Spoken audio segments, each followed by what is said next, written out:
Hi, this is Sam at Scrubland Farms. Today we're making swarm traps out of 5-gallon buckets. It's a very cheap and easy way to get free bees. Right now is swarm season and it's a very appropriate time to do these.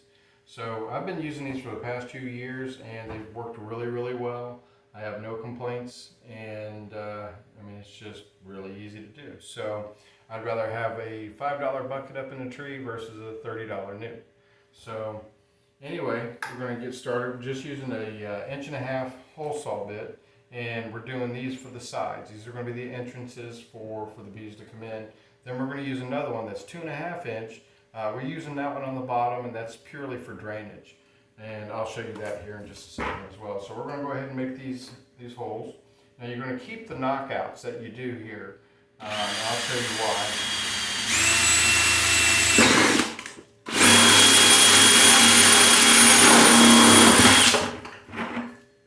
After you pop your hole through, I like to take and I'll put mine on reverse. It creates a lot less of the shavings.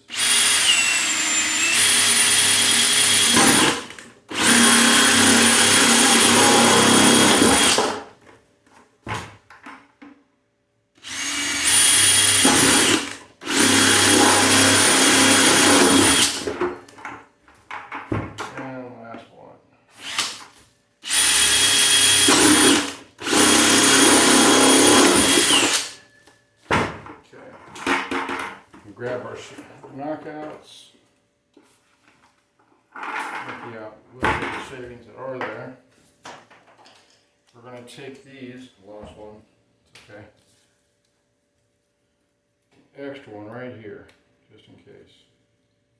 So what we're going to do is we're going to take our scissors and we're going to make little triangles on the side of these knockouts.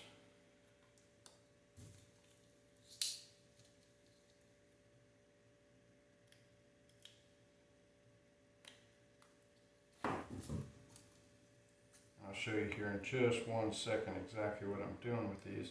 This is optional. You don't have to do it this way. I just like making a little landing pad for the bees to come in.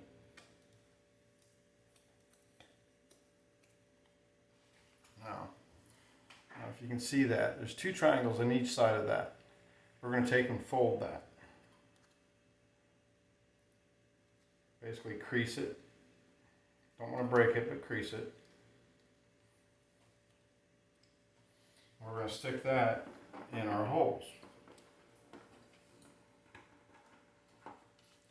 That will go in like so, if you can see that. Take and hot glue that in.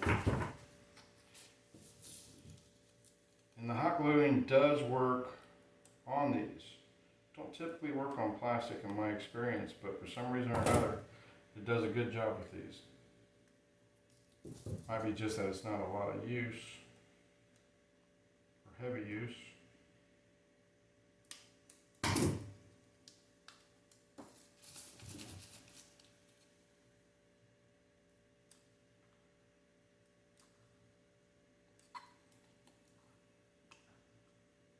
Gotta work on talking during these little moments of work.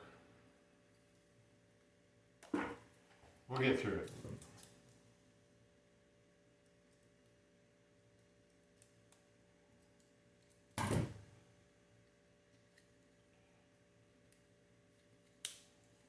Okay. Come on, baby. There we go. All right. Take and crease. Now, I'm going to take the hot glue, add it to the side. Now again, this is optional. You don't have to do this. I just like to create a little landing board. Stick that in like so. And we tilt the camera down just a little bit so you can see what I'm doing.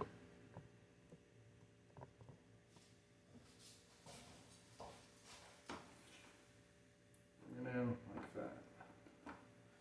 Okay. Do it again.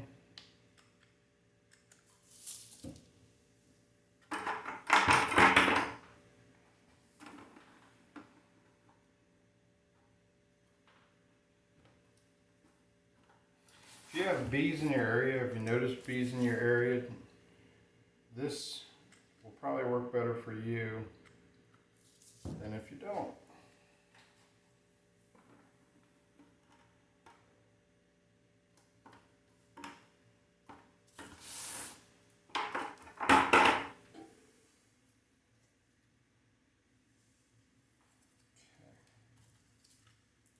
Again, this is only requires about 10 minutes of your time.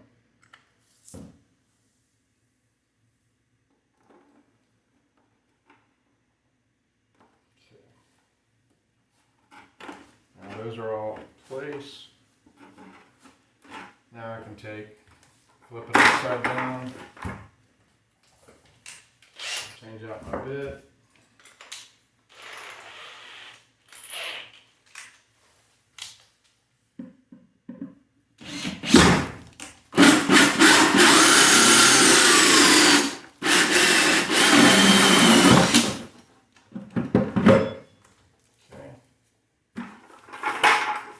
Now what I do here is I'll use a number 8 hardware cloth, which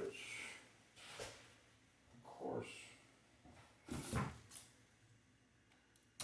this is about 1/16 inch holes, and I'll just tack this on with a little bit of hot glue.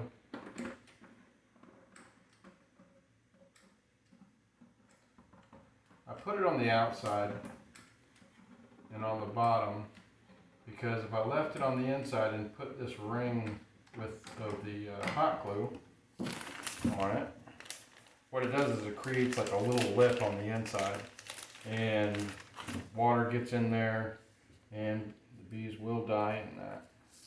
So we're trying to prevent that from happening. And what it also does too is it offers support for the bees.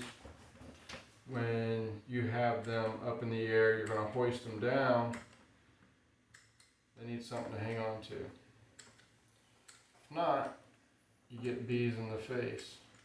That's only happened once to me, but it was enough where I didn't want it to happen again.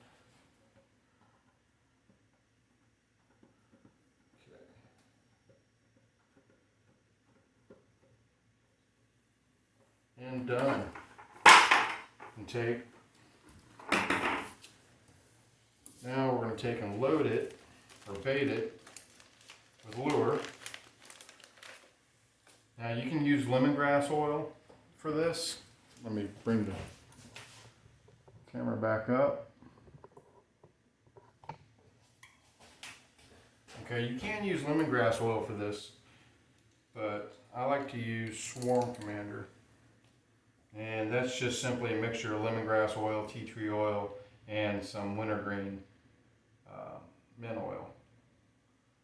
You take and load it on a Q-tip, drop it in, and I like to use some old funky comb to go along with that in the trap. Swarms really like this old comb. Just simply set that in there and we're good to go. Put the lid on. Now you can take and use some paracord rope, just tie that off, throw it up into a tree, hoist it up. Once you get your swarm, you're going to bring it down and try not to have them fall on your face. But you're going to take them, you're going to throw them into your nuke. Now, chances are you're not going to be close to your apiary, and you want your nuke to be ready to go. I like to put old spun out comb in it, and they seem to really enjoy that. Plus they take off on it really quickly. They don't have to waste a lot of time making new comb. So all that being said, I'll take and add that same hardware cloth to the front of my nuke to transport them. And they cannot get out. I'll staple it, bam, bam, bam, and then I'll throw my lid on, throw a little tape around the edge, so they can't get out. Throw it in the back of the car, the truck, and then head to the apiary. Once I'm at the apiary, I'll take that hardware cloth off and I'll add a queen excluder to the front. And then I'll just screw 3/4 inch screws to the top of those to keep the queen in. If the queen stays in, the rest of the bees aren't going anywhere. And you want that ventilation, you want them to go in and out so they don't suffocate, because if you leave that hardware cloth on, they will suffocate. So there you go. I hope you get some free bees and enjoy. I hope this helps. Thanks.